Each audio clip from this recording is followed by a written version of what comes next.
Welcome to the town hall of the town of Lake Mills. As you can see, our capacity is not very large. My name is Hope Ozdike. I'm the elected town chair of the town of Lake Mills. I thought that this would be a really good way to start solving a problem that we have and we have had for many years. I appreciate your time tonight. I don't want to take very much of it. We'd like to wrap this up by 7:30. I'm going to stress that this is a first step. I know that there are going to be some ideas brought forward tonight, and I think we're going to have to work on them over a period of time. So this is just a first step. I would like to introduce to you my two helpers here. I'll introduce Patricia first. Patricia Cicero works with land conservation in Jefferson County, and Corey Horton has been working with the town. He works for R.A. Smith, an engineering firm in Madison. We're fortunate he works between Madison and Milwaukee and can come and see us. I reached out to these two because I thought they needed a little help. We needed a little help to pull this whole thing together and give us some facts and ideas and just kind of try to ram things together. So what I'd like to propose is that we go around the room and introduce ourselves, talk a little bit about where we live, and go make that snappy so we don't drag on too long. And then we'll go into discussion. Patricia has some things to add to us. I've asked Mary to give us a little history of the pond, and that will be interesting. And then Corey's going to give us a little slideshow that he has put together with some of the facts and figures that we know of. So let's go here. I'll introduce you to my co-supervisor, Lee Peterson. Go ahead. Yeah, and 6533 Shorewood Hills Road. I'm supervisor number 2. Been on the board now, be finishing up my 4th year. I'm Ken Stetson, N6664, just outside the flood zone. Chris Squires, N6686, Upper Shorewood Hills Road. We own a little part of the flood zone. Some of the puddle. So Dan and Jen Gertz, North 6686 Shorewood Hills Road. We get a lot of each other's mail. Yeah, we just moved in about a month ago. We had the dumpster in our driveway forever, and now we have the Halloween lights. I'm Corey Horton. I'm with R.A. Smith.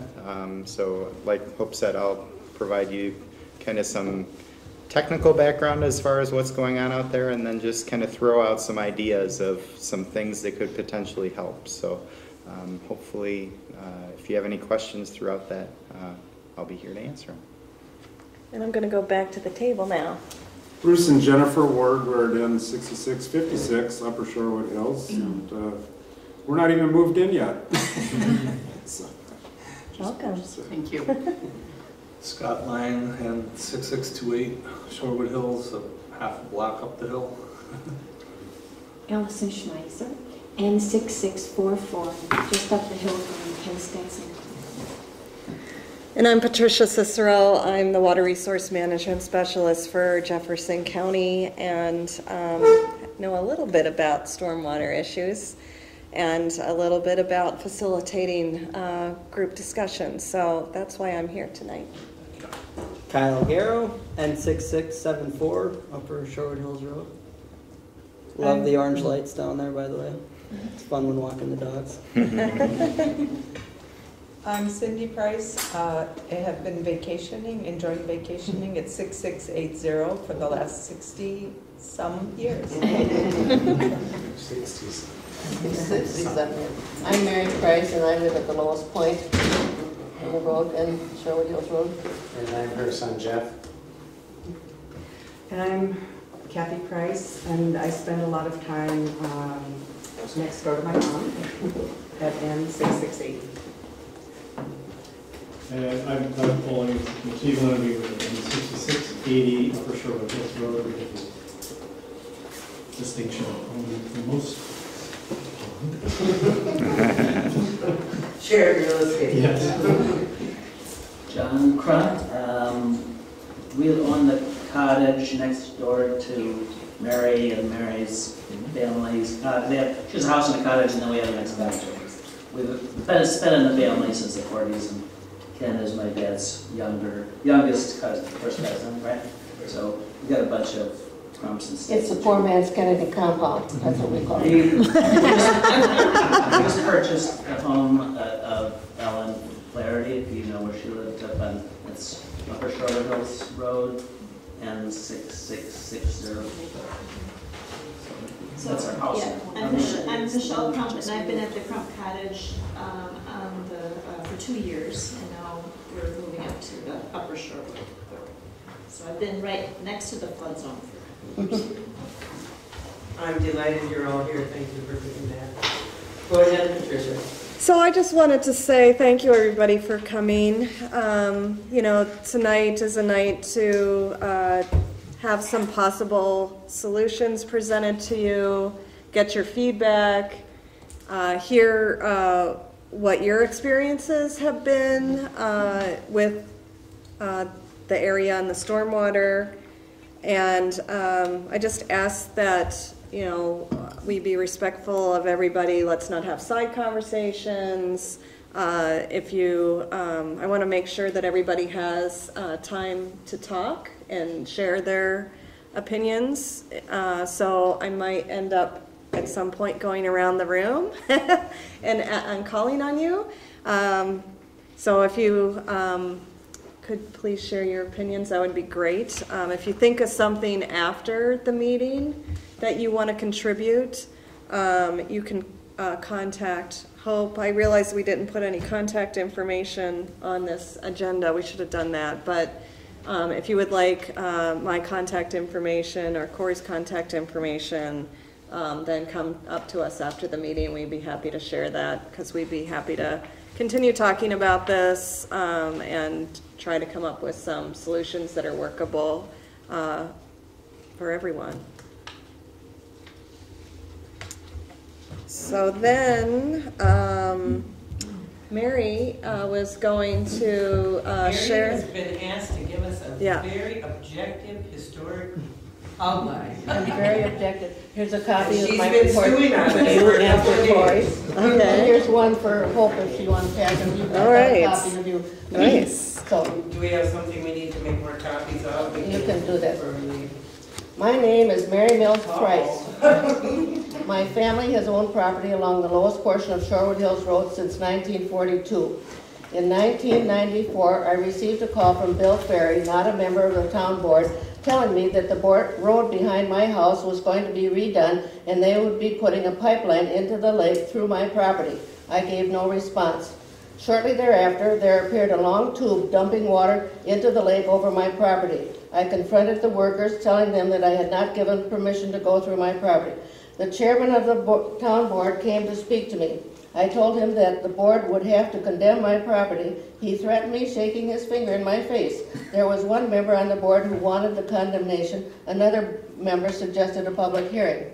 I had many conversations with Strand Associates, DNR personnel, workers, especially concerning the lip to be placed along the edge of the road. How many other roads have lips?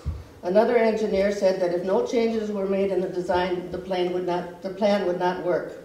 When I refused to allow the pipeline, formerly friendly neighbors never spoke to me again. They had point source wells.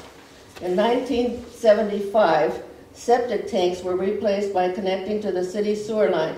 This is important because the lift station on the lower Shorewood Hills Road handles all sewage from Elm Point to newer additions in the area. There have been a few changes made despite the large growth of population. The lift station has had many failures in the first few years. There is now concern that as the pond expands, water will come closer to the lift station. There is an alarm system in place.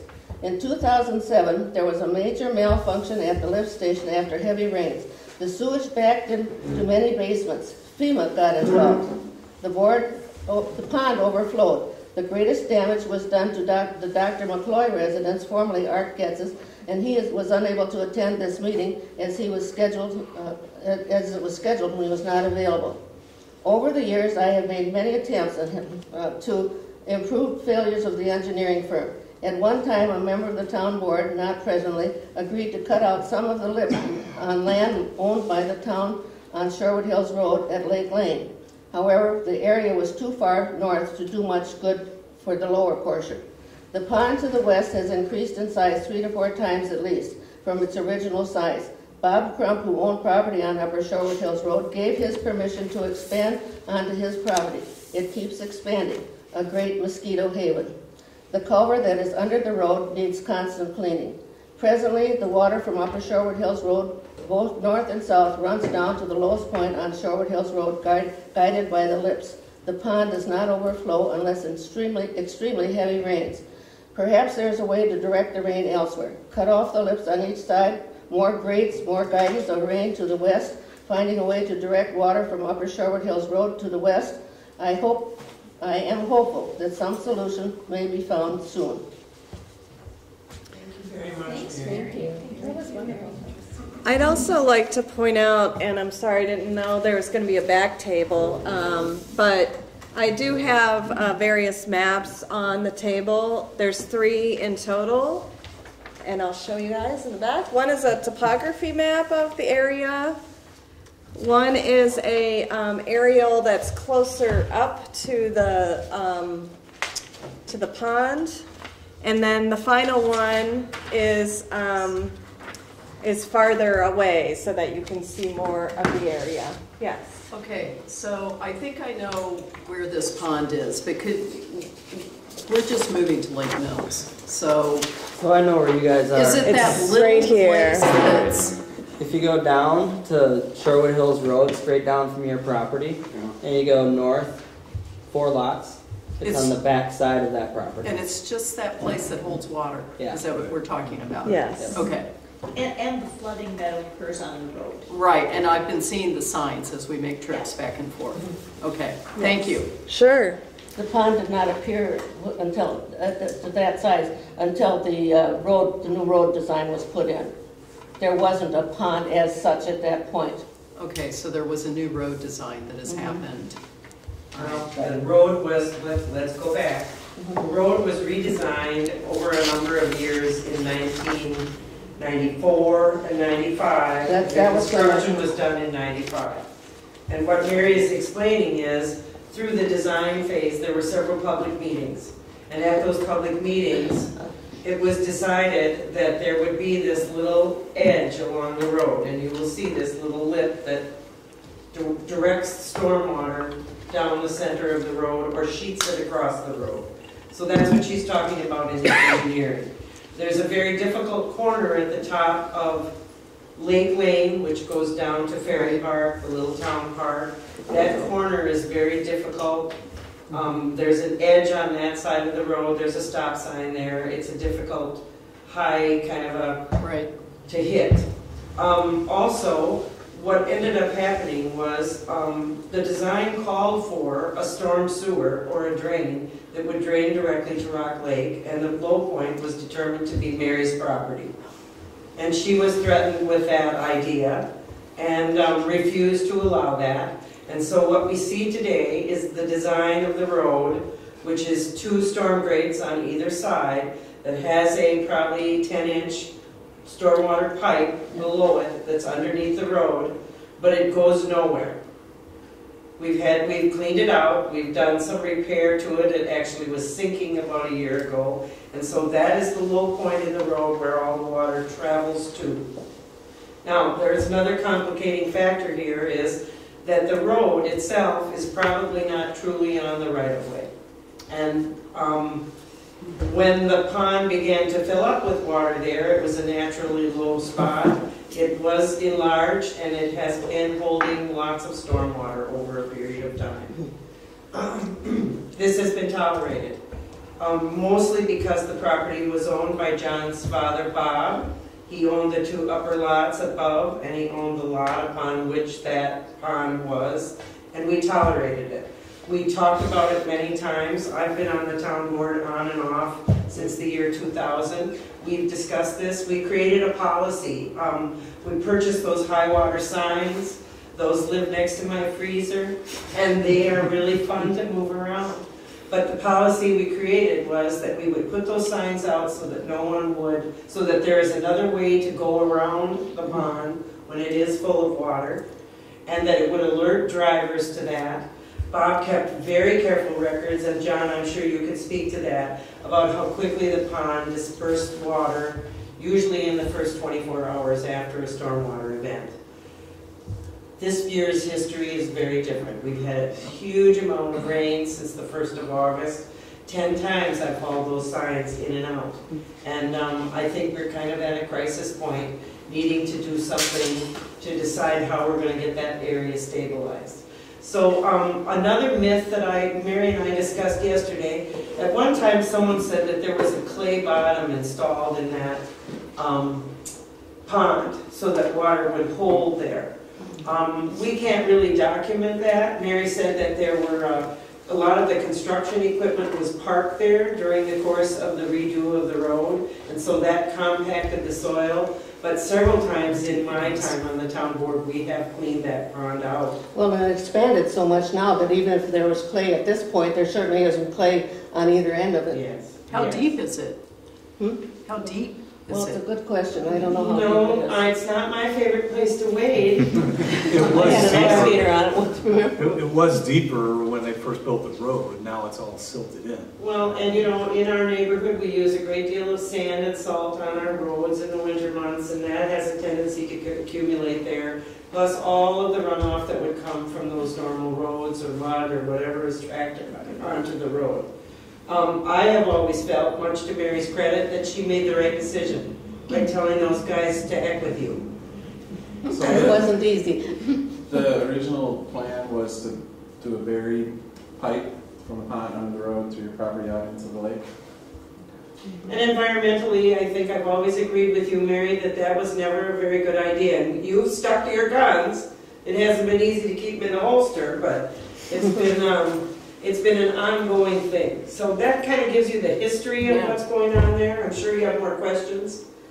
I don't live near there, but I certainly have tolerated it. John, you go ahead. I'm just going to make the point that before the road was changed, there wasn't a pond there, and since then, and there wasn't flooding problems either. Since then, there's been gradually progressive flooding problems. It's not just, this is a bad year. It waxes and wanes. You have years that aren't so bad and some years that are worse. But as a whole, it's like the stock market, you know, it keeps going up and up and up.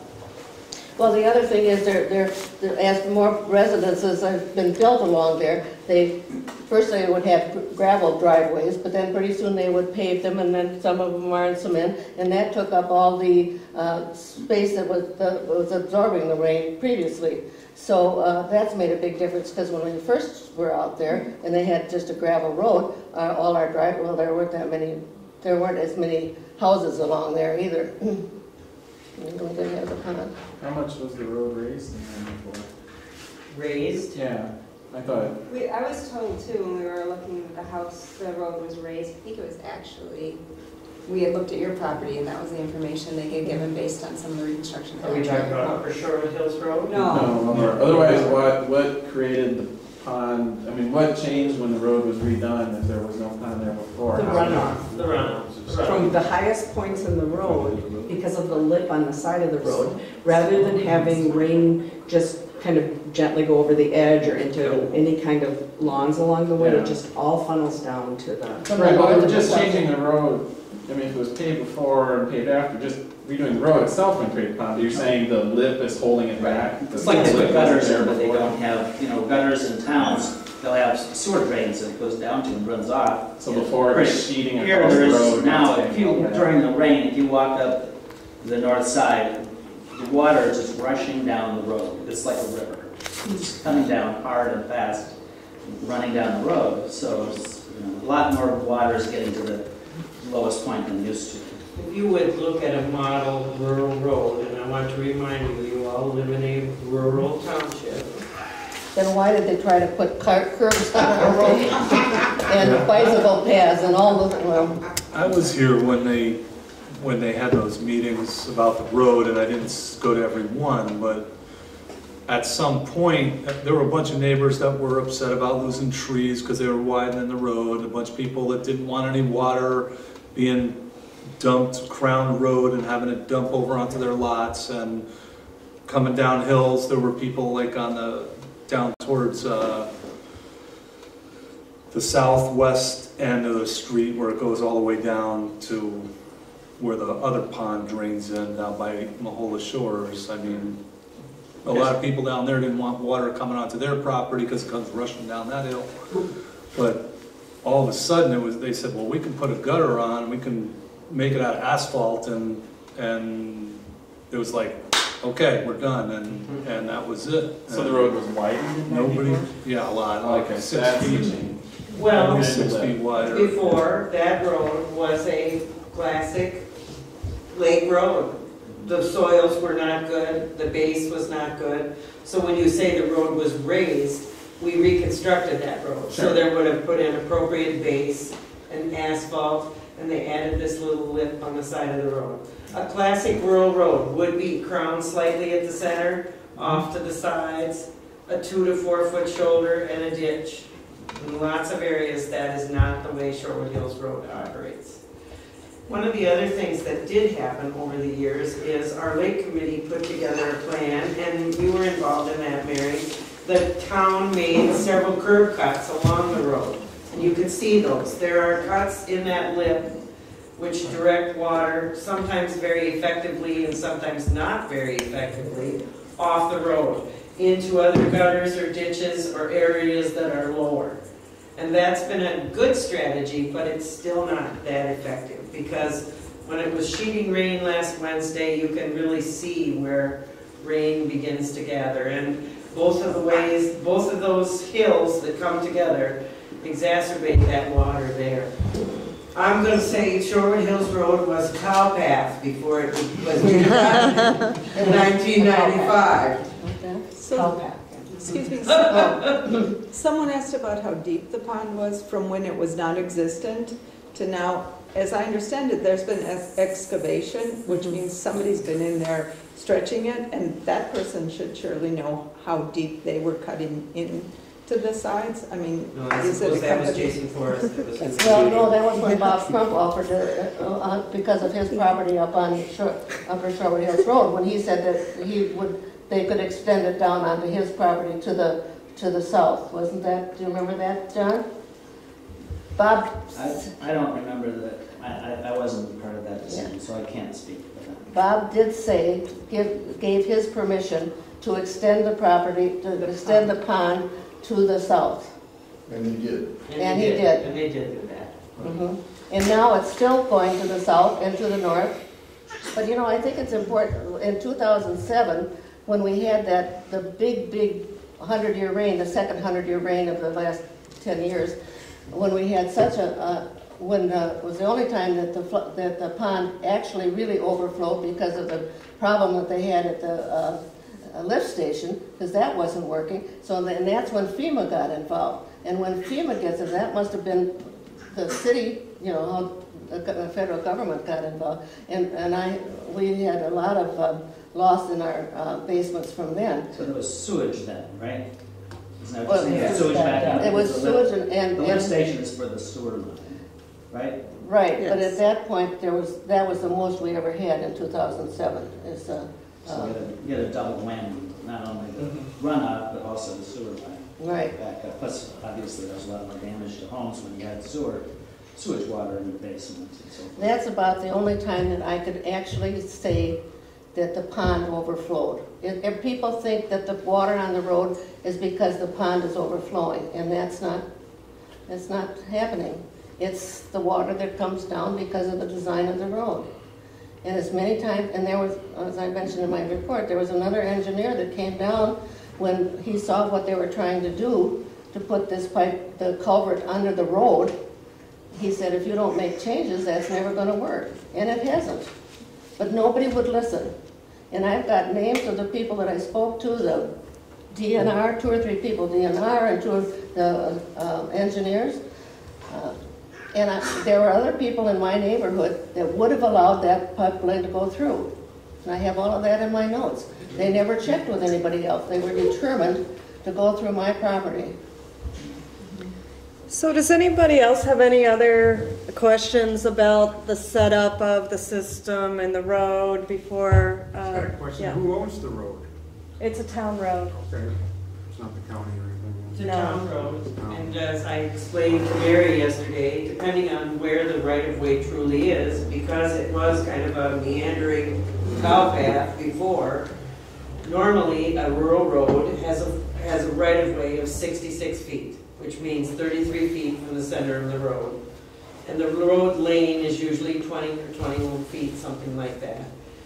Then there's that portion that is called a road right-of-way that belongs to the town. And the pond is on the road right-of-way, but also it spills over onto several lots. So we have a shared problem here. And I'm sure Corey's going to help us through this with some solutions. So, I'll just have one other comment about. Yes, John. One other issue with the pond is that I think it's dangerous, actually. There's no guardrail there. People, we recently moved from up north, but our mailbox has been run over up there 3 times in the last 6 years. People aren't always paying attention when they drive anymore.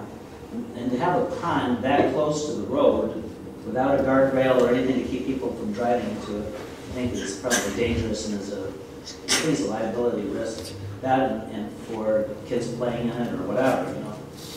The pond is, I think, a hazard, is what I'm saying. And lots of mosquitoes.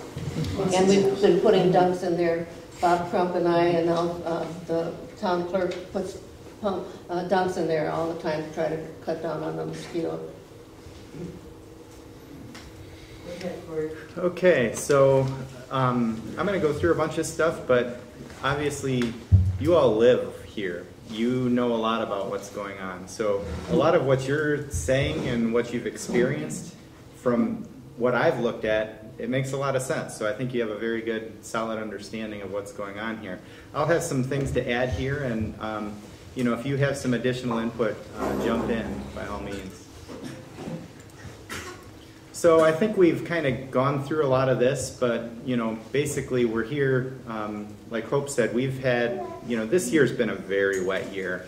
I'm doing stormwater projects all over Wisconsin due to how wet it's been. So it's not too surprising that this year is a little bit of an anomaly. But I think everyone has seen, as we get more development, as these changes have happened, things are headed in the wrong direction, and something needs to get done. Like Hope said, she drags those signs out there on a regular occurrence, and I think the town has heard from many people about their concerns of flooding structures, of the road overtopping, of safety issues, of water quality issues. So that's kind of the overarching reason why we're all here. So I would like to kind of discuss the problem a little more. I know we've done a lot of this already, but I have some information that I'll go through more from a technical standpoint that kind of aligns very well with your experiences that you've had out on the site. We'll go through the site characteristics of where the water goes and how it gets there and what we can do about it. But then I think we'll really need to kind of boil it down into a brainstorming scenario where we can all talk about what are the potential solutions. And in here I've kind of brainstormed a list of a whole bunch of different ideas, and some of them you're going to hate, some of them you might like. But just because they're on this list does not mean that I like them or that they're the right solution here. I just kind of wanted to get everything out on the table so we can talk about it.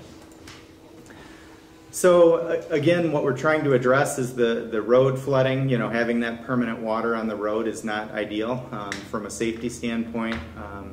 It's not good. It's not good for the longevity of the road to have that saturated all the time. We want to make sure that garages and houses and things like that aren't flooding. We want to protect water quality and all of the ancillary impacts like people talked about with mosquitoes and I'm sure some people, when it rains and starts raining heavy, they're up at night wondering, is that water going to come high enough to do damage, or just worrying about it. So are there any other things that I think that we haven't discussed here yet, or that I haven't listed here that are kind of issues that people would like to see addressed with this? One thing that you mentioned, and that is on the slide, was that it's also, in terms of emergency vehicles, it's an issue. Mary in particular, she rarely gets out of the house. Mm-hmm. And so if she were to get sick and we needed to get emergency help there, they'd have to negotiate the flood that comes into her driveway and up her yard. And it is, there's not easy access to the house at that point. Right. it is a matter of our getting out from, not just me, but there are a couple of other ones. But I think that I have, the Lake Mills Market delivers to me, my drug pharmacy, and the emergency vehicles, and I need to get my visiting angels that come, and I had to cancel that a time or two because of the, so it isn't just a matter of people going through it, it's a matter of what's happening in in my situation, so. Absolutely. I'll just say too, the detour traffic on Upper Shorewood Hills Road, Hmm? we're used to driving faster on. Could you speak up just a little bit? Sure, the detour traffic when the road's flooded up on Upper Shorewood Hills Road is going faster than it should be. They're usually probably going faster than they should be on regular Shorewood Hills Road, but Upper Shorewood Hills Road is a narrower road and people go flying through there. There was only one time that a car got stuck in the water, and that was in the 2007 deal, and somebody came to the door, and that's the only time that anybody has actually gotten stuck and needed help. Okay. So there is the topographic map on the table here if you can see it, but it's also up on the screen here. You all kind of know the lay of the land. You know, you have kind of the upper Shorewood Hills Drive. There's a pretty significant slope. There's the pond area that we're talking about. One other interesting thing that I don't think was really brought up is the land doesn't slope evenly and go right to the lake. There's kind of a ridge on the north and south between the road and the lake, and it kind of acts as a funnel all towards Mary's property. So all of the water that comes down, really almost regardless of the road, there's kind of a high ridge that traps the water that funnels it through Mary's property. So that is kind of a constraint that we're going to be stuck dealing with, because now there's houses all along that ridge and you can't really do much about that. It's kind of the way that the ground is shaped, and we've built around that ground over many years, and that's one area where we're kind of stuck right now. So one of the things that I do as an engineer is I look at kind of all of the various site characteristics and put that together, and I'm able to create a model of what's going to happen with water, and I'll talk about that later. So topography is one of the things that I look at, basically the shape of the ground. It tells me where water is flowing and what areas are contributing to this problem and what areas aren't. So this next slide here is what I call a watershed delineation, which is a very fancy way of just saying a drop of water in this shaded area is going to end up at the bottom of the hill. So the area that drains there is roughly 13 acres. So that's it's not a huge watershed by any means, but when it all goes to one tiny, less than quarter-acre pond, that's a lot of water that can overwhelm that area quickly. One other thing that I look at is the land use. So what things are on the land that affect how water runs off. That's partially determined by soils, and it's partially determined by the land use, as others had mentioned. As things develop, as you get concrete areas and asphalt areas and rooftops, that creates more water running off the land rather than soaking into the ground. So this is kind of a zoomed in area. I apologize, it's kind of dark with this screen, but you can see the pond area. The pond actually, as Mary identified, it encompasses the road. It's not really like it floods over top. It's still a depression until, if it ever did overtop, it would need to go past Mary's house, where those two ridges have a little bit of an opening. And I don't know if that has ever occurred, even in 2007. How high did the water get? Did it get up to your house, or how close? It's gotten up to, not into my garage, into my neighbor's garage. Dr. McCloy had a very bad time, but it's gotten up to about 3/4 of my driveway, perhaps. It was never flowing over into the lake, though. Right. No, it's never gotten. And it never ponds on the other side on the. It's never gotten into the water from the pond has never gotten more than, flooded my basements too. Is that what you? Yeah, I understand that you're saying it never physically overtopped to the lake, which is good to hear that hasn't happened. I think part of why we're here is to make sure that that doesn't happen. You know, I think, you know, Hope and I have been discussing, you know, development in these types of areas, and we need to be careful that we don't keep adding all of that and adding to the problem to where it makes it worse. You know, one other thing that I'm sure all of you can recognize, and it's already been said, you know, how many 100-year events have we had? Rainfall is changing. It's not what it used to be. We get a lot more significant, very large rainfall events that are really overwhelming what these systems were designed for, even if they were designed properly to begin with. Which in this case, I think I definitely can see the history of this. And when I modeled this, if I put a 12-inch pipe from this pond to the lake, it really helps things out significantly from a flooding perspective. It may not be what anybody wanted, but I could see where if they had designed this to have a pipe and then they didn't have a pipe, I can see why that has kind of led us to be here today. Oh boy, this slide didn't turn out very well at all. The long and the short of it is all of these dark areas are blue, which means that the groundwater is roughly 80 inches or greater below the surface, which is a good thing. We don't have a lot of shallow groundwater. This little dot here that you see is out on the tip of kind of the park area. So that area obviously is wetland and has water closer to the surface. But there isn't a lot of very shallow groundwater, as you wouldn't, you know, as you go up that hill, you know, the water is probably going to stay much closer to the lake level than it does, you know, it wouldn't go up the hill. One other thing I looked at was the soil types out there. In general, the areas are all fairly well drained soils.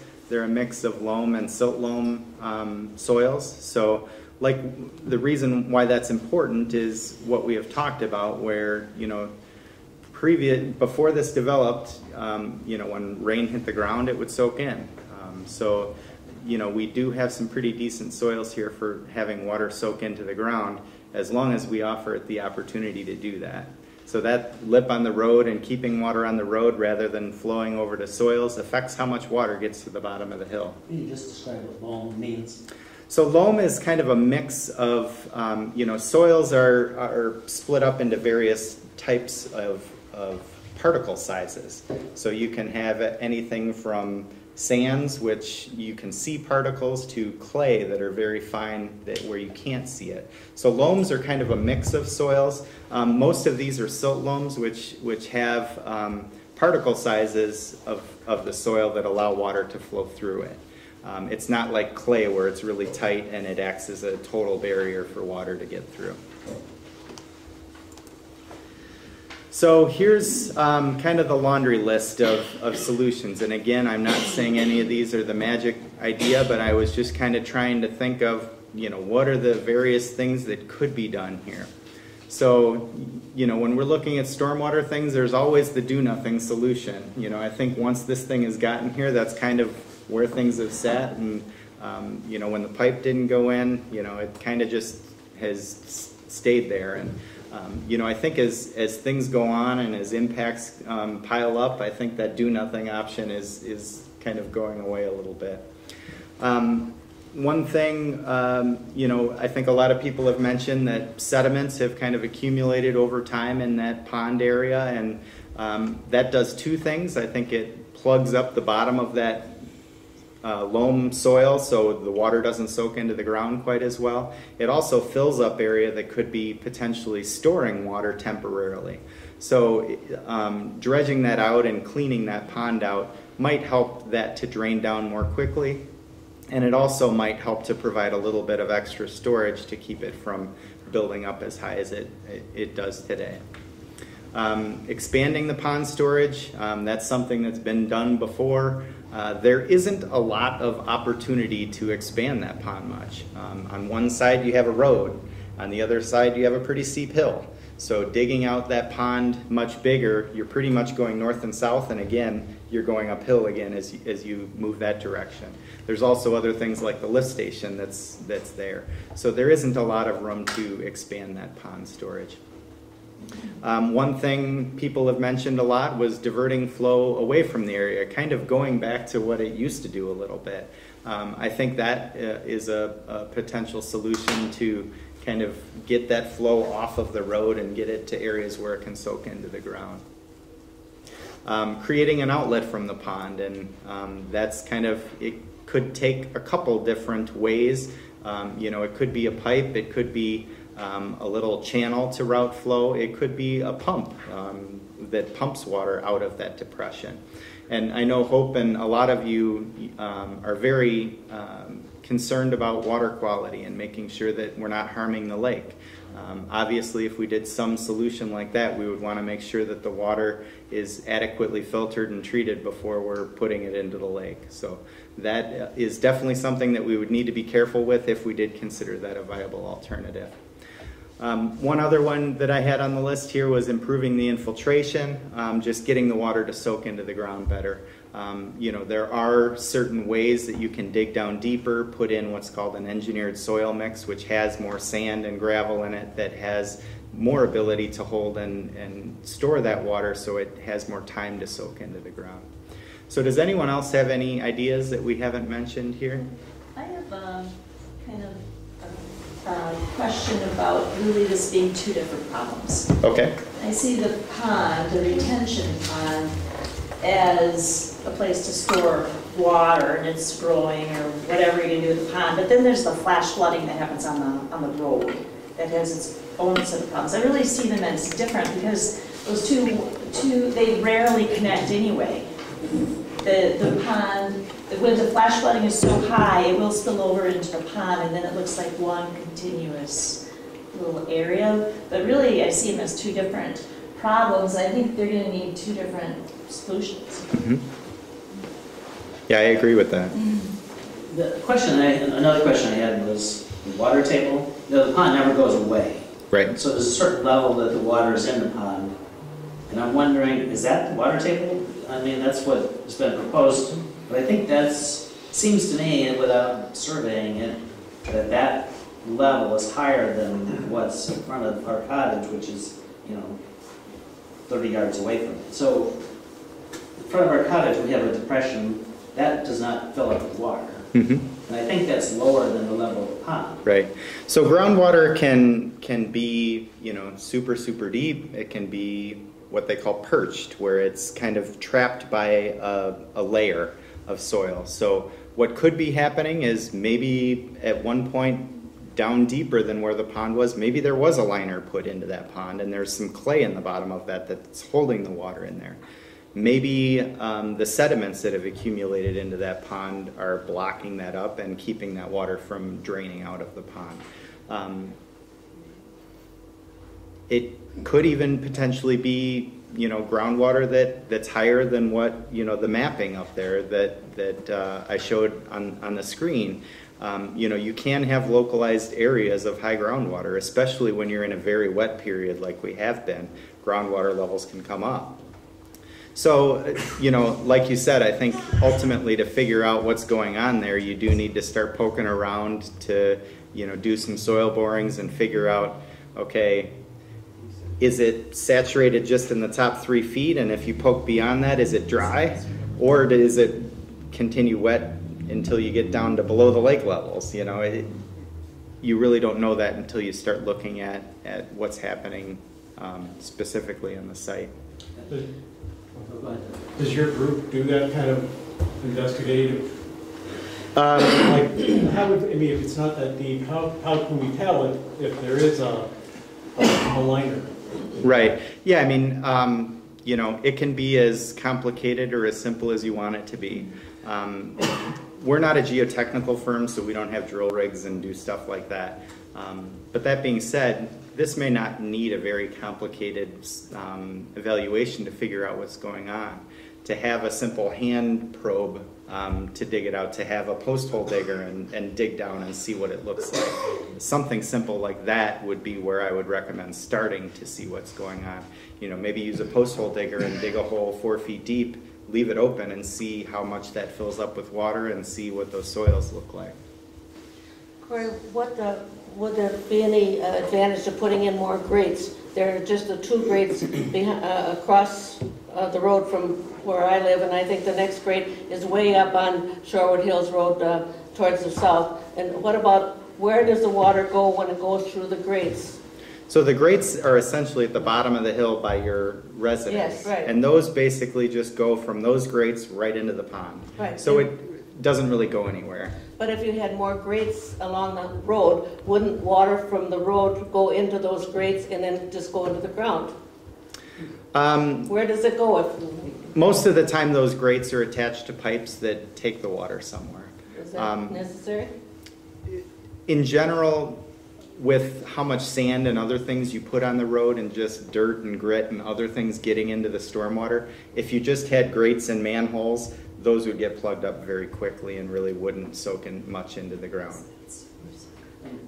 I'm sorry to ask my question, but the other question I had that was raised right at the early part of our discussion was, if we manage to get the water to drain into the ground more efficiently, which seems like that's the solution to me, what is the risk to people of shallow wells, like point wells, in other words? I know there are a number of them. Well, you know, from a practical standpoint, that's what's happening now. You know, when that pond fills up with water, 24 hours later, the water level goes down. The water's soaking into the ground and getting into the groundwater. So I don't think that there would be really any dramatic change of what it's doing right now. You know, some of these may be better than others. When you're talking about water quality, it's best to have water-soil contact. It's very good filtration to have that. So having more of an area helps. So for instance, if we were able to get rid of the lip on the road and spread the water out in many different places, I think that would potentially improve the water quality rather than having it all go to the bottom of the hill and all soak into a very small area. So just saying that, what does it take to get that to happen? Is that a decision that people vote on, or, I mean, that sounds like you just said that this is a great solution. That, I think, is a potential solution. You know, there's a lot of, you know, there's design work, there's construction costs, there's just coordination and getting everyone on the same page. As was mentioned, some people think that that's a great idea. Other people say, I like that lip because that keeps all the water from coming to my property. So there may be some people that absolutely hate that idea, and I think that's why we're having these discussions right now to figure out how do we find that balance point of you know, getting somewhere without, I guess, adversely impacting somebody else, and we're trying to basically just work together. The problem is that the road is designed to go into the side of the hill, but it's intercepted by the curb. My thought is you cut the curb down, you trench it, you fill it with some rock or something, make a big dry well, you could probably get 40 or 50 feet worth. Interdict the water before it gets to the pond. Because when it comes down that hill, it comes roaring. But it all is within a space of about 2 feet because of the angle of the road, which was designed that way so the water wouldn't go off into the lake. So everything is channeled that way. Sure. Yeah, I think that's kind of fits in, you know, with these types of solutions where, you know, you're trying to, you know, maybe it's not completely, you're not trying to divert the water away entirely, but you're trying to get it to flow over areas where it can soak into the ground before it gets to the bottom of the hill in a mad rush going on the pavement. In a previous house I had, all of the gutters led to one downspout. Not surprisingly, I have water in my basement. Fortunately, my neighbor worked for Commonwealth Edison, and he brought in a 36-inch post-hole digger, dug a hole 15 feet deep, took 1.5 tons of rock, and never had another drop of water, because it just increased the absorption all over the place. I think you can do the same thing, I'm sure. Right. Yeah. It doesn't impact anybody because there are no houses right there. Yeah, I think that's a good solution to add to the list, you know, having, you know, that's kind of an improved infiltration category where, you know, it may not be at the bottom of the hill. It would, you know, be kind of along the flow path as water goes down the hill. But again, trying to intercept that and get it to soak into the ground. And some of that potential area to do that would be where there's town property. Can you explain what the town property is? Let's go back and talk about what the process is. Just how does stuff get done? usually a bell rings, something's going on. Things have to happen, right, Dave? Right.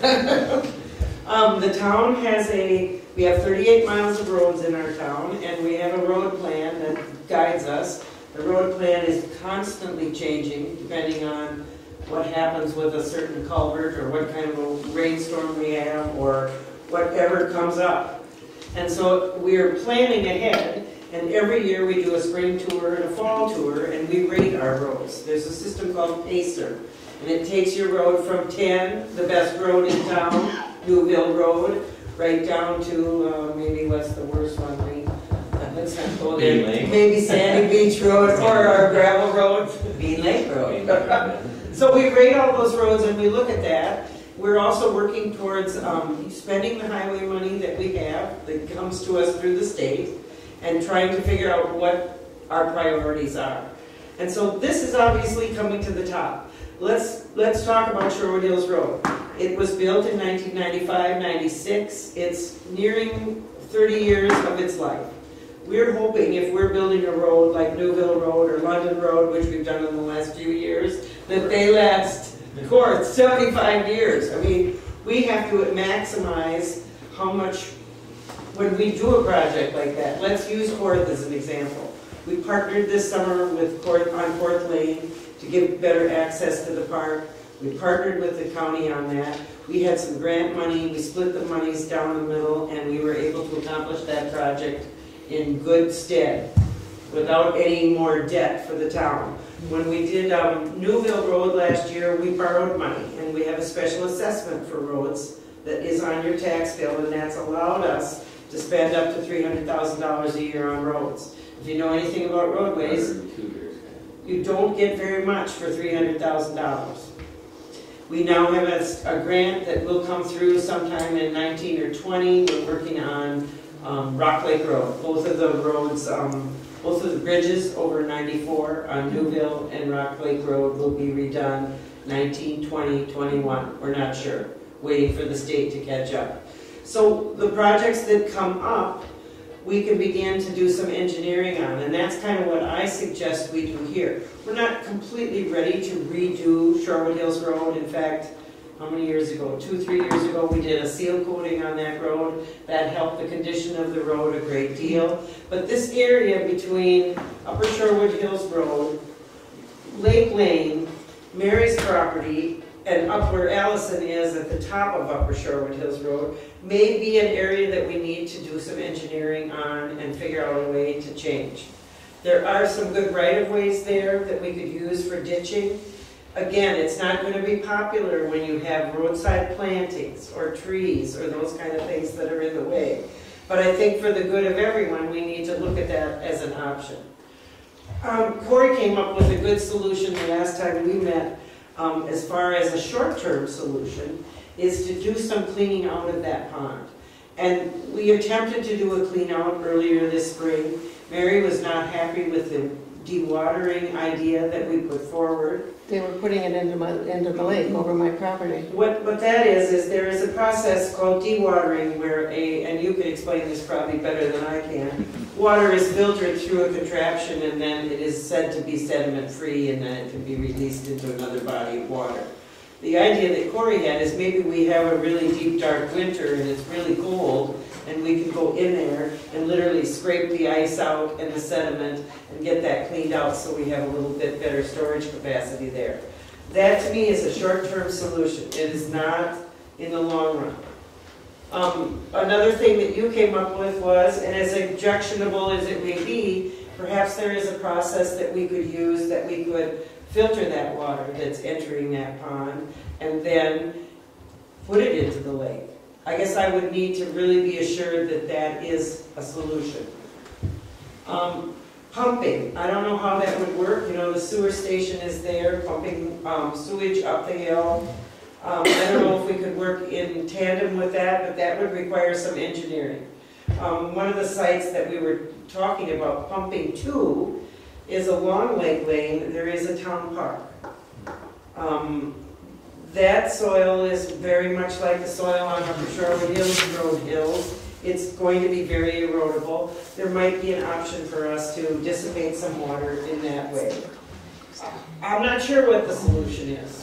One thing that I tried to talk, when I was talking to the engineers, I tried to just say, if they just had it all go to the west, because, and not have any lip there at all, and just have it all go to the west, because nobody was going to be having driveways going up from lower Shorewood Hills to upper Shorewood Hills, and why they couldn't just have all the water just go over there along, along a ditch that would develop along there. So you put a ditch in on that side of the road? Well, something would happen naturally. You wouldn't actually have to dig something out to have that water go there, but just...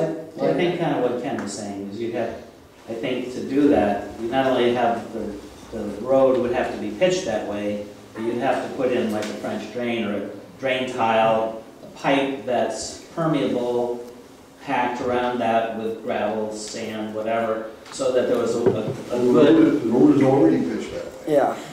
So, like a shoulder. So Corey, you're kind of the expert on this. I mean, we're gonna have to pay for this, it sounds like, through a special assessment. What's the most efficient, long-lasting, cost-effective approach in your opinion? Well, I guess I had one slide here which kind of leads into a lot of the discussion is, really to do this stuff you have to put the time into design, and you have to, one of the things that can be used is a stormwater model to figure out, if we do a swale or if we do a French drain, what is the benefit of that and how much does that cost to kind of get at the cost benefit that you're asking me about. That hasn't been done. I haven't gone through to evaluate, exactly, how much it's going to cost and what is the kind of best bang for the buck solution with this. And it really depends on your perspective too. There might be some people that say the best thing that we could do is just pipe that water right to the lake. Well, that may not be a solution to the rest of the group. So, that's why we need your input to kind of say, okay, here are the parameters of what we want to accomplish, and here's what we don't want to do. So that's actually my next slide. But before we go there, let me talk to you a little bit about the stormwater model. So I've put together a super, super rough model with the soils and the land uses and the drainage area, just to kind of get a sense of what's going on here. Ultimately, the water does soak into the ground in the pond area. It builds up and then it slowly goes down. And yes, it doesn't completely go down. So what that tells me is there's probably a certain level in that pond where it's plugged off, where water isn't soaking in, but once it gets above that, the water will soak out through the sides of the pond. But basically, when you get a rainfall event, you get a lot of water rushing towards this pond, and I'm sure you've all seen it going down the hill and ending up down there. And the water doesn't soak into the ground nearly as quickly as it gets there. One of the other things that I mentioned was this drainage area ratio. When you have 13 acres come into less than a quarter of an acre of an area, you have kind of a magnification or an amplification of how high that water jumps in the pond. You just have a lot of water from a big area that gets funneled down to that small area, and it causes that pond level to jump quickly. I already mentioned this, but it's difficult to add storage due to the surrounding slopes and the road. One other interesting thing, and maybe you've noticed this, is if you have smaller rainfall events, you probably don't see much change in that pond. And that's because the watershed is kind of working in its natural condition to where the water soaks into the ground and doesn't allow the runoff to happen. So my model was telling me, that's roughly at about a 2-inch rain, and you probably aren't seeing many problems until you exceed that. But that being said, if you get into a 2-year rainfall event, you're getting up towards that road level and Hope's coming out and putting signs blocking the road off. So that's a pretty small rain event. In general, we try to size roads so the storm system can handle at least a 10-year event. So if this is, about a 2-year event, it's probably not adequate for serviceability, or it wouldn't be how we would try to design a road. One other thing I looked at is kind of what could happen if we have a huge rainfall event. It sounds like you've experienced some of those, but I think we do have problems where we do get water in garages, we do get water in basements, and we could even get water on multiple homes if we get a large enough rainfall event. So those are some of the kind of general things that I've pulled out of here. I have not gone through and evaluated 20 different alternatives because I didn't want to expend that effort until we found out kind of what was going to be palatable to the group and what wasn't. Well, just so I understand, so the lip is on the east side of the road, right? Both sides. Okay. So I've heard mentioned a few times, punching holes in that lip. I mean, the more water, you're not going to get a lot of infiltration in a sloped ditch. I mean, the water's moving through there too quickly to soak in. Like you said, you've got a hill on the west side. Unless you excavate into the hillside to create a bigger pond, there's not, like I said, a lot of room for extra capacity there. Plus, the more water you put into the ditch moving quickly, I'm sure you'd have to shore it up, otherwise you're going to have problems with erosion. So I don't really see how punching holes in the lip is going to reduce very significantly the amount of water going into the pond. Like Hope mentioned, most times rural roads are crowned in the middle. So you're splitting the water and you're kind of discharging it along its whole length. So you don't have these concentrated cutouts where all the water is going. Yeah. So I agree with you. I think that just cutting out here and there, while it may serve some function, and while you may not get a ton of water infiltrating, anything is going to be more than water flowing on pavement, because virtually you don't lose any water when it's flowing on pavement. So that being said, okay, if we're going from this road that has these lips to a crowned road, that means we're redoing the road. That means a huge cost that then the town has to budget for. So it's a balance also, not only between what's a good solution and what does everyone want, it's also what can we afford to do. So there's a lot of moving parts here to figure out a solution, and by no means, that has not been figured out yet. So a lot of these details need to get worked through. But the French drain idea, one thing I'd like to toss out too is, you can essentially step that French drain to where the rock could be excavated in almost like a trench. So the water going down the ditch would hit that and would sit kind of like a bathtub. Then you'd have a spot that's a plug. And so you can kind of step the water to kind of create little storage as you go down that ditch rather than it just flowing through that rock to the bottom of the hill. And didn't you also say that that would make the water quality in general in the area better if it wasn't all sitting at the bottom, but it was along? Yes. If you can infiltrate water over a much larger surface area, you're going to get better water quality. Throughout the neighborhood, throughout that whole area? Probably more relative to the bottom of the hill, because that's where all of the water would be infiltrating otherwise. So towards the bottom of the hill, you have a very large amount of water on a small soil area. So that's where you're going to get the biggest, I guess, negative impact of basically what it's doing right now. Would it affect a point source well more than a deep well, the water quality?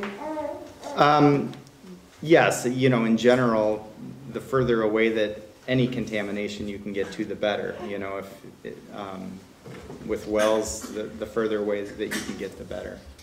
And I will, since we're talking a little bit about wells, I'll just offer, I don't know how often people test their wells, but you should be testing your wells.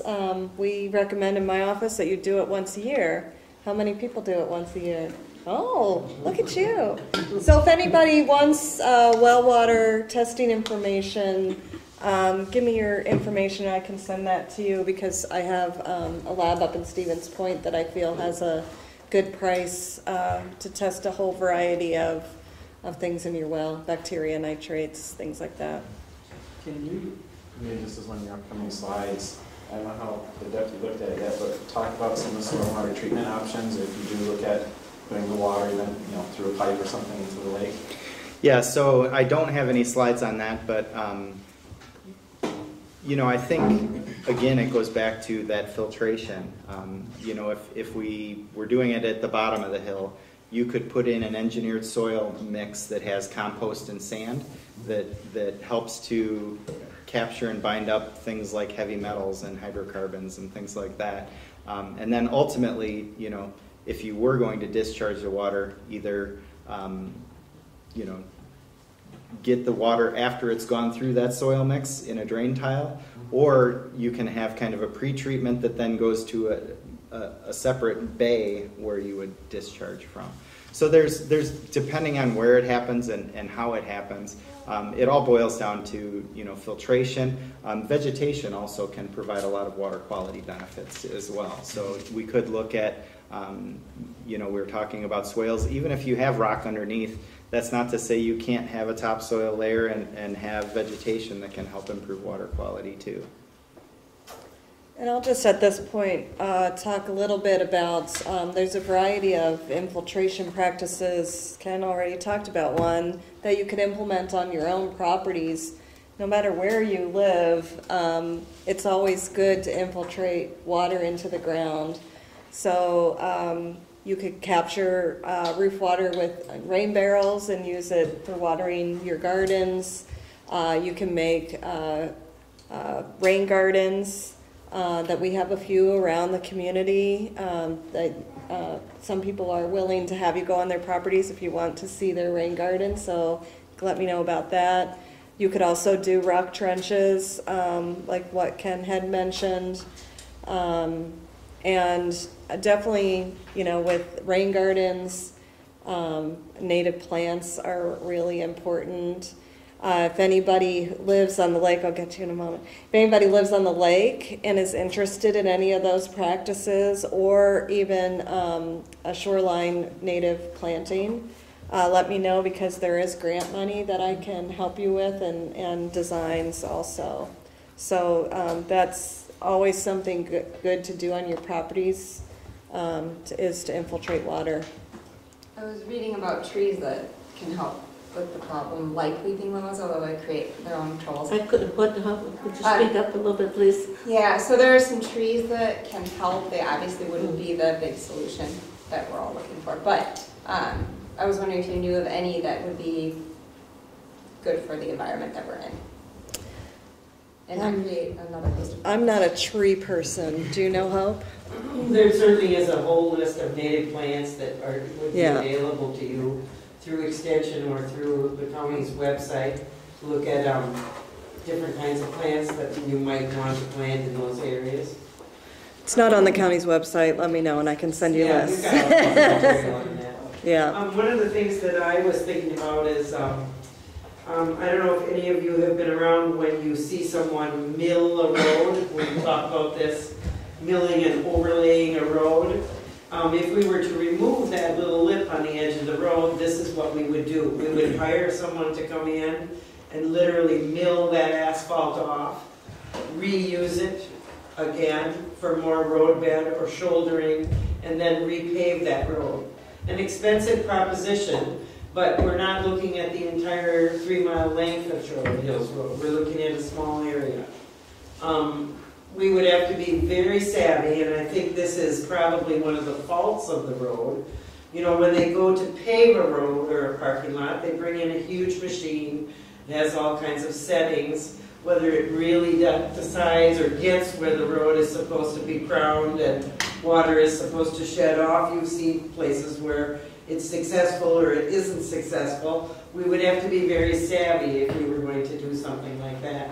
Scott? Well, when I attended the meetings back in '94 or whatever, I didn't go to every one, and there were a lot of hot neighbors, and I think at one point they just kind of threw their hands up and got people to nod their heads, and they said, we're done. And they did it. But if they didn't redesign the road when they decided to put those shoulders on, that was a last minute thing. They did it within like 3 weeks, they were like starting construction. So that road was engineered pretty much, as far as I know, it's a crowned road.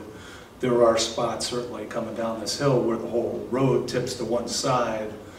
But a lot of places going down towards Mahola Shores, a lot of times the water will go on both sides, but the trouble is it just ponds up on that gutter, and then you end up walking it all winter long in slush.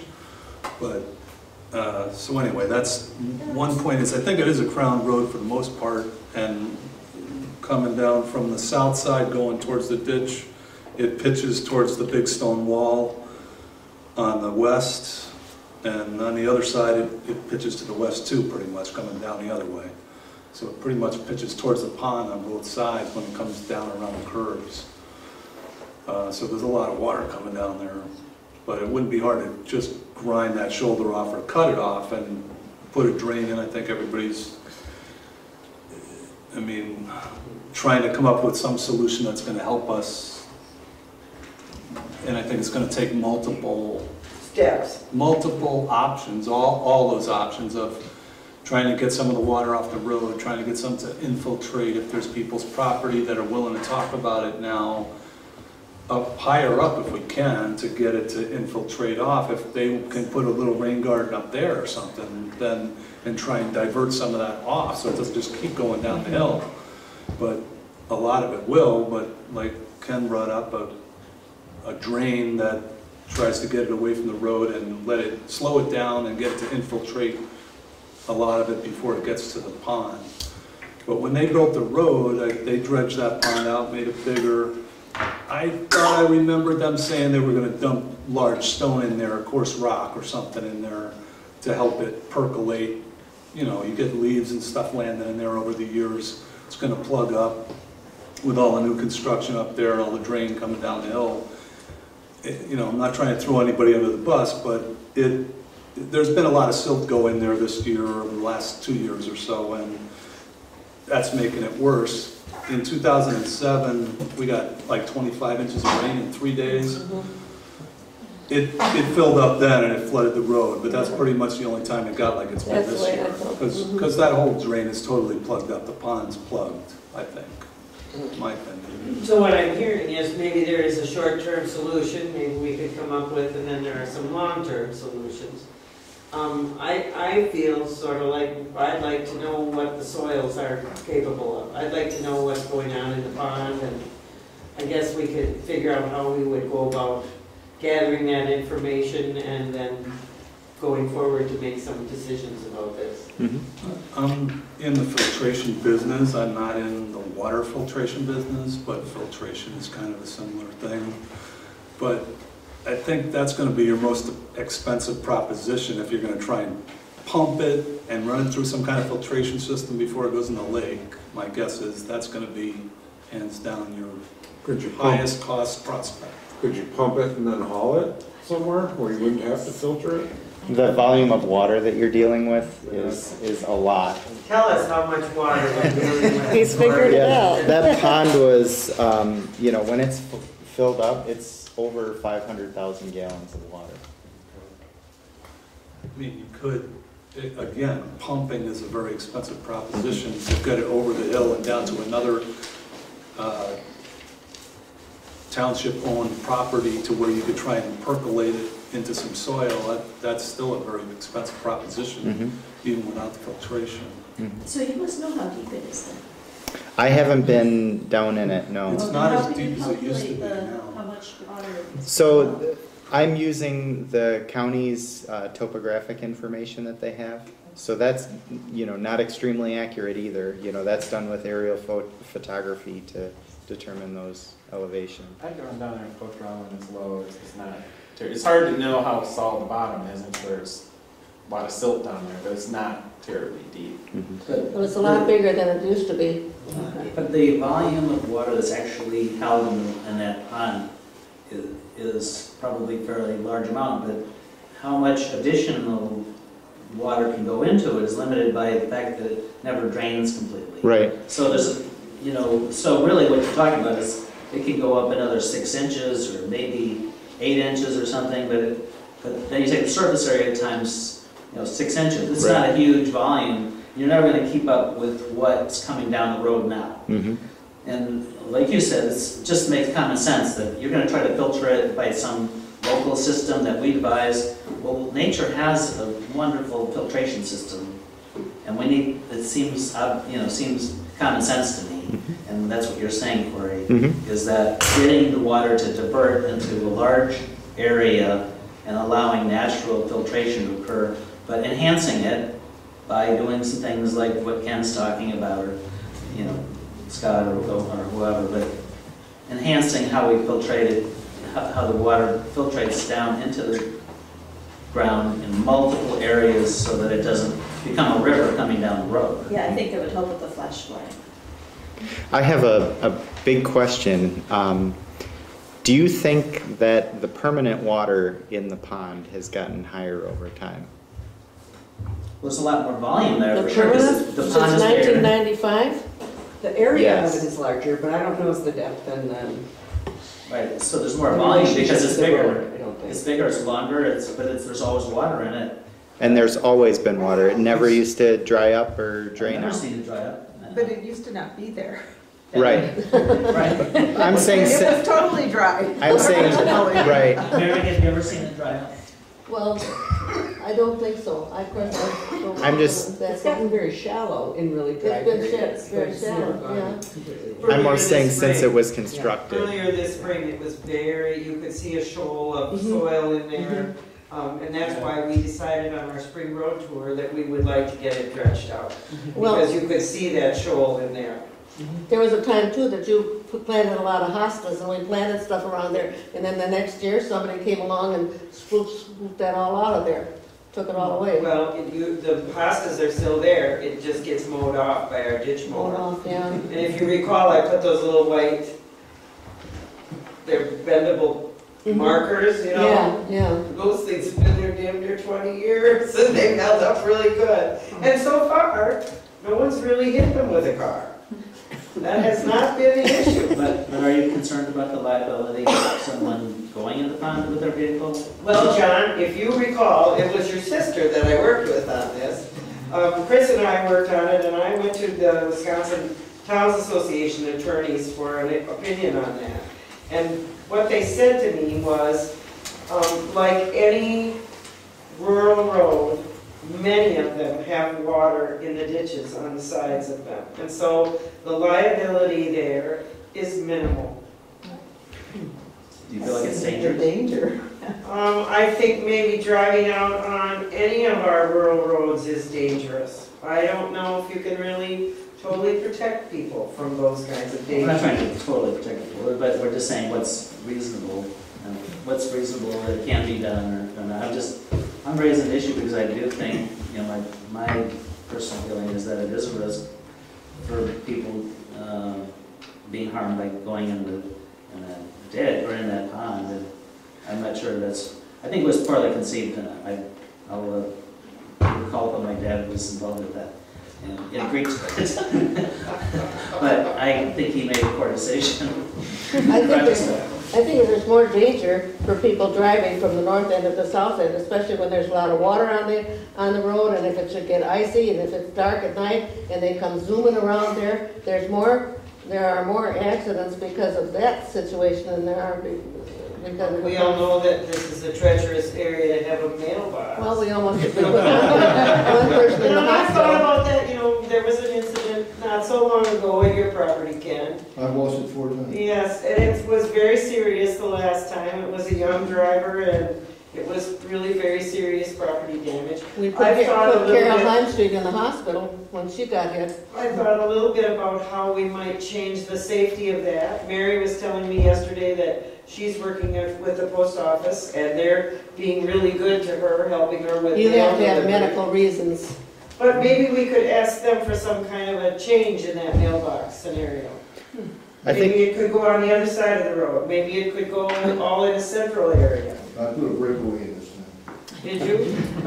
I think safety is definitely something that could be looked at when this gets done. I think a couple things. I think the water on the road is a huge hazard. If you have somebody going, 40, 45 and they hit a pool of water, it can throw them Many off. times I've been there and watched that. Someone will just drive through Yeah. there because it's fun. So I think the trying to get that to drain down more quickly and trying to get it so it doesn't pond as high is a good safety thing. I think there's also things that can be done as far as the slopes going into that. You don't want a big drop off. That creates safety issues. If you can slowly taper it in, it tends to be more safe.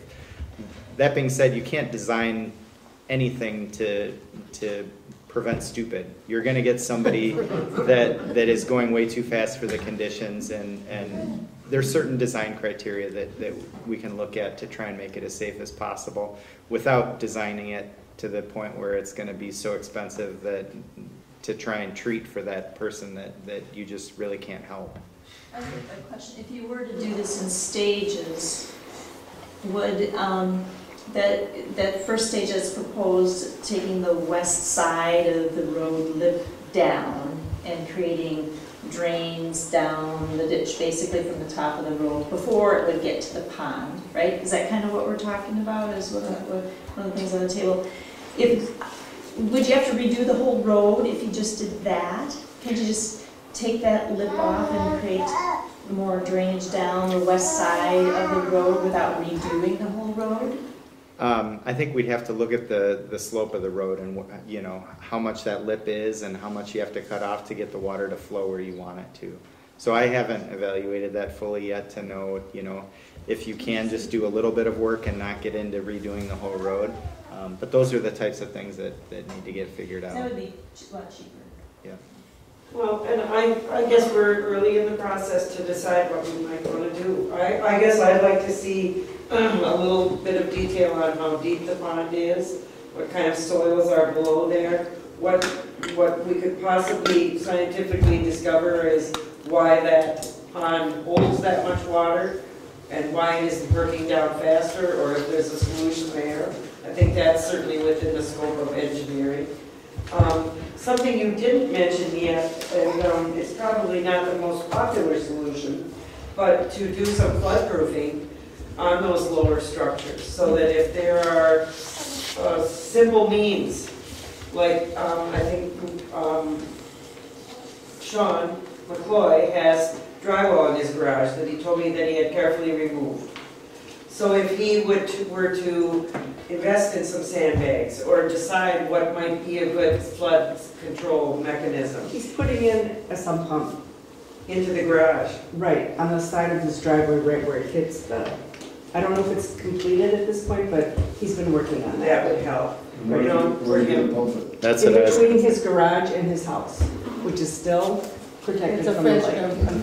And that might be the perfect spot for what Yeah. Patricia was talking about in the rain garden. You know, to hold that water and let it perk down there. Yeah. In the course of things, Mary's talked with Bill Kiesling, who is in charge of the sanitary sewer for the city of Lake Mills, and Bill is very knowledgeable about the sanitary sewer system and how it works, all of the pumps, bells, and whistles that they have to prevent flooding and to know what's going on with that system, because it does serve a huge area of our township. Bill would be a really good resource for us to have any discussion about stormwater. He would say, first of all, please don't pump your clean water coming from your sump pump into the city sewer system and add to that problem, exacerbate that. I don't ever want to get to live to the day where we have to treat stormwater in sanitary sewer. That is going to be a cost ineffective method for us. So if we could treat our stormwater on site, that's where I'm looking for help. You know, this decision would be a town board decision. Ongoing meetings of the town are every month. We're working as a group to make decisions to try to exacerbate problems like this. And if we decide we're going to do that, I would lean on Corey to give us some kind of a proposal for a scope of services and perhaps some more meetings and some coaching. And then we could go forward with a price tag on that and kind of know where we're going. So we are looking to dredge this winter. Is that on the table? You tell me. I guess let me describe, I talked to Hope. I previously was a city engineer and we had ponds that we needed to dredge. And as much as people will tell you the dewatering filtration bags that they put it into, the water is not extremely clean. So, you know, the situation that I worked on was a pond and we had a lot of water and we were concerned about the water quality. And like Hope mentioned, we waited until we had a super really cold winter. The pond froze out solid. We were able to use an excavator to come in, move the ice all to one half of the pond, and then dig the soil out, put it in a truck, haul it off, move the ice back to the other side of the pond, and then dig the other side out. So essentially we left the water there in ice form, and we didn't have to deal with any of the dewatering, and then we didn't have the risk of all of that sediment ending up where we didn't want it to. So I think that's a good solution here, to where they're not pumping across your property, where we're not risking throwing a bunch of sediment into the lake. You know, and it's a way for us to get some of that plug out of the bottom of the pond and kind of be able to investigate what are the bottom of those soils, and can we get that to drain into the ground better? If the bottom of the pond is dredged, Mm-hmm. in the process that you talked about, would you then try to make that pond drain better in the future by turning into a big, like gravel, line it with rocks and gravel and make it so it doesn't get plugged up in the future? So, with gravel, you're always going to have a sediment load coming in. And gravel, you have a bunch of spaces between the rocks, but that fills in too.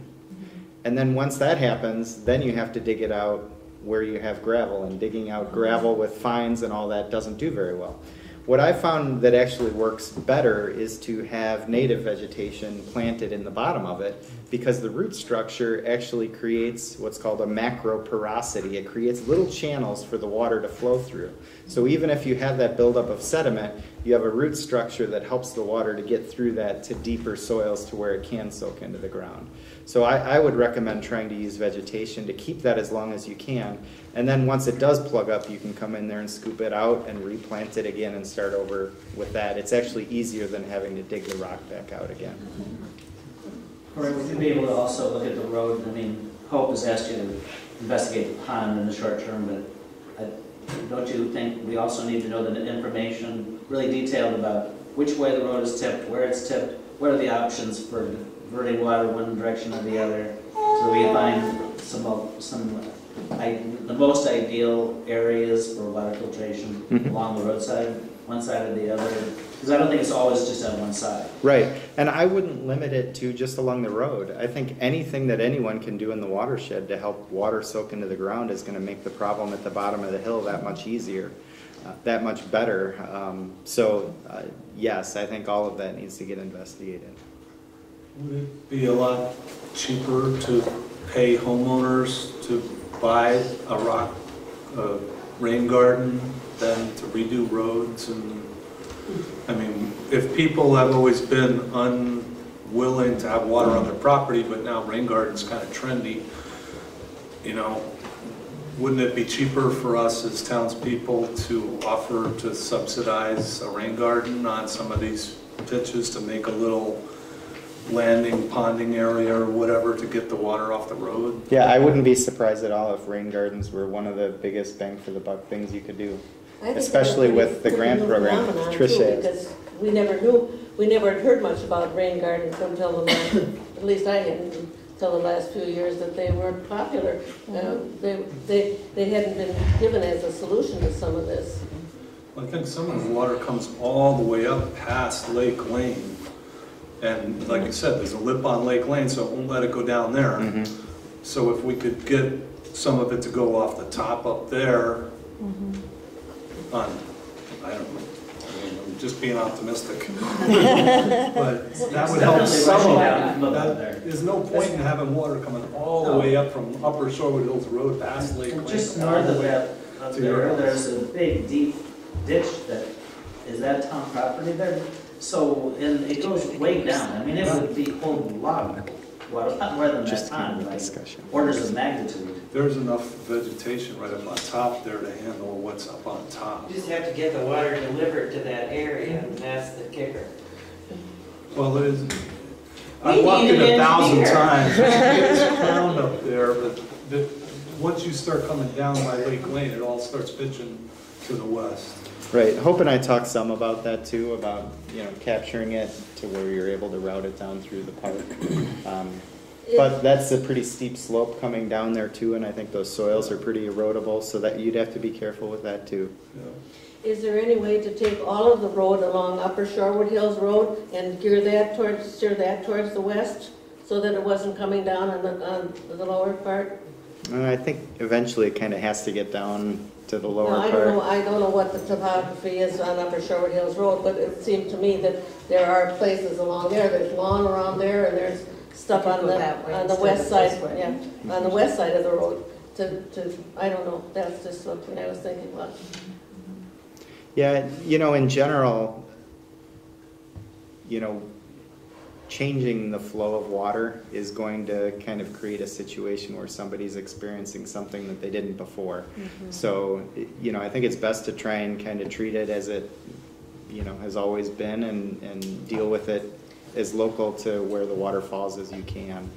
But if you've known it before that happened, it's harder to adjust to that new situation.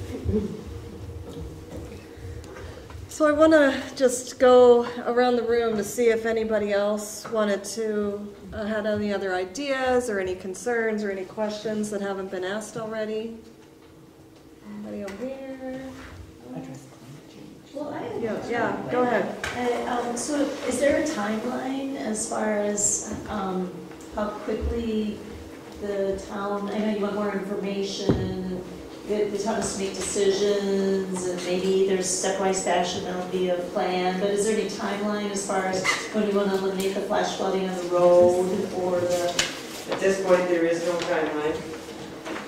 I guess what I would do is lean on Corey for some suggestions. I think all of your suggestions have been great. I think the idea of rain gardens would be really a good thing. One of the things we talked about as a group before we met was the education factor of this.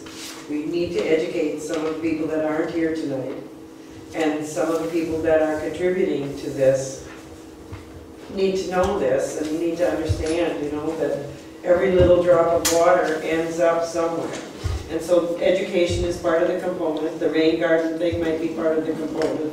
I think what we as a town board would do is reach out to R.A. Smith and ask them for a proposal, a scope. We may create a short timeline of meetings. I think we already have a winter goal. If we were to have a very cold winter, we could be doing some excavation on that side in the pond this winter. That would be a really good thing. I don't know, it might be getting late in the season to be doing some of those soil borings or some of that stormwater modeling, but over the course of the winter, I think this is a good time to tackle it. We probably would not be doing any construction or anything like that right away. We'd have to plan for that, but at least we would be going in a direction that would help us to establish a goal here. If there's anything planned to go on to any of our properties, will we be involved in that? You are going to be here. I'm not making the decisions, you are.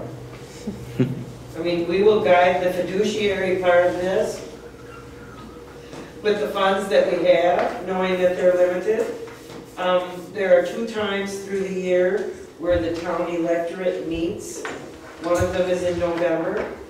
We approve our highway budget in November, and our annual meeting is in April. You may speak at any meeting if you would like to be on our agenda or need to be included in an agenda item. We're happy to do that, and always been amenable to that. And there is always a public comment period in our meetings, and we always entertain correspondence. So that if there's something you want to say and you can't be here, you know also that thanks to Dave and cable TV through the City of Lake Mills, we have coverage of all of our meetings. You can view our meetings online. You can view them on the Cable Access Network. And you, of course, can look at our published meeting minutes, which are posted in 3 places in the town. I did send to you a letter. Each one of you have my contact information. I'm still in the book. I bet I'm the only 00 there. And you have my email, so we can discuss this. I asked tonight for your emails, so that if we decide we have some information we'd like to share at a special meeting like this, maybe we'll call you back together again. Maybe there's a better way we can communicate. I don't know, whatever you guys think. John, did you want to say something? So, Tricia, you work for the DNR, is that? No, everybody thinks I work for the DNR. I work for Jefferson County in their Land and Water Conservation Department. No, I knew your father. I loved him. But yeah, so I work specifically on water resource issues. So could you get all of us the best information available in terms of the water gardens and what grant money might be available or subsidies or whatever, that it would help, you know, if we're saying that's the most, you know, one of the best ways we do this, most cost effective, then let's get everyone the information so that they could do that. We'd be happy to put in a water garden along in our property. Great. And I will just clarify, if it wasn't clear before, that the money that is available right at this point is just for lakeshore properties. So that doesn't cover everybody in this room. However, I do have resources that I could share with everybody in this room about rain gardens and other infiltration practices that you can install on your own properties. I've heard about living retaining walls that include plant life. Yeah. Would that be something that would affect the pond, and would that be something that might have funds available? I don't have funds for that. I don't know, I don't really know much about living retaining walls. I mean, there's one on the shoreline at Rob Frank's place. Well, that's kind of what we were talking about using on the channel there on Cedar Lane.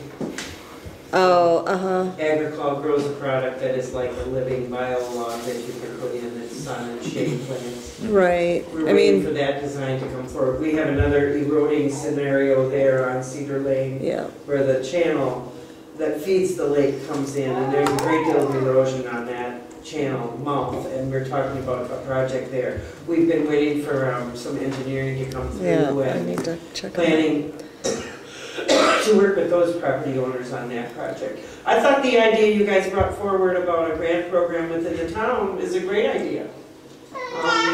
If that's one of the most cost-effective things that we could do and would be of relatively sustainable and low impact, why would we not make monies available?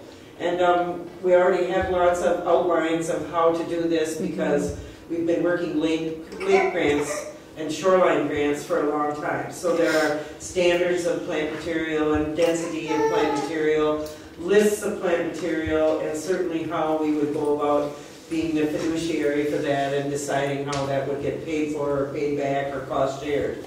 So I think that's a great idea that I had never considered until tonight. So that's super.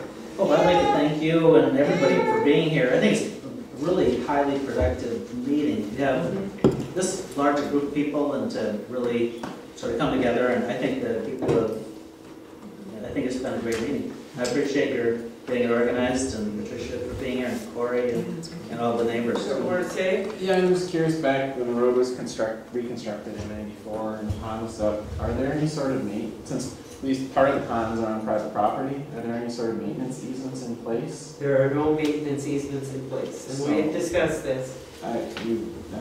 Part of it's on our property. And we're going to need to flesh those details out. Okay. And if we're going to do maintenance, we're going to need to agree that this is the maintenance we're going to do and how we set that up. As far as easements go, Corey will help us with that, and if we need legalese there, we can do that too, because that is a concern. Sure. For me, it is a concern. Not to say that we want to be non-cooperative anyway, but it's better to have those. Yes, and you know, my experience with new roads has been the main thing when you're starting to look at a road and reconstruct it or make any engineering plans is to make sure that you understand where the road right-of-way is. And I think that might be a real meandering thing for us to discover. I think we can go through the Land Information Office and try to come up with the best information we have. It may be that we need some survey work done to understand exactly where the road right-of-way is and how the pond fits in there. Well, I don't know exactly what went on down at the bottom down there. It seems like it's kind of where it was. It got wider, obviously, but when it got wider, there were certain people that didn't want to lose any property on their side, so it all got pushed to the other side as it went through. So I don't know where the center used to be, but I know it's at least 6 feet closer on my side because the other side didn't want to lose any trees, and they took 3 of my white oaks down and set my property back. See, the old cow path is still causing trouble. I just said okay because I was further away from the road than they were. I know at my property, which is at the top of the hill, the road is against my property. Right. So there is really no right-of-way there. Not on my side. And that, I think, could be a contentious part of the planning for this. But I think if we all know, as we did at one time in '95, where the road is and where the right-of-way is, it will help us to make some better decisions. And the town certainly has a role in the legality of that and how that pond sits. The safety, welfare, health, those are the things that I'm thinking about. I have a question. The rain gardens were spoke of, and you mentioned plants helping percolate the ground.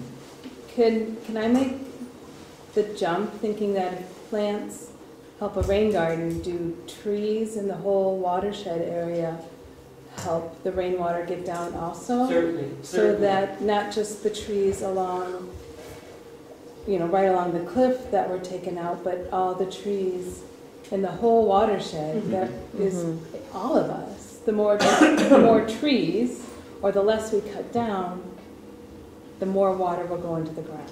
And So plants are little things and giant things. Absolutely. Right. We always talk about layers of vegetation, the ground level, the shrub layer, and the tree level. And as you know, we have a beautiful native forest in the Shorewood Hills area. We are battling constantly with white oak wilt and losing trees as we speak. We are trying to be very cognizant of when we trim trees or when we brush things out. Here again, keeping in mind safety, power outages, those kinds of things. We try to be real proactive as a township. Many nights I've stood in the rain with a chainsaw whirring in the background, not operating it myself. I will add just a little bit to the plants discussion because it matters what kind of plants. We want native plants because when you look at native plants and their root structure, they're tremendous, and some native plants, they can go down 6 feet or more. So those native plants really help more than, say, hostas that don't have a really great root system. So it's important when you're looking at areas for either native plantings or rain gardens with native plantings that you pick the right plants. I also read some trees, if they do dry out, which is a problem, start going after pipes. Is that true?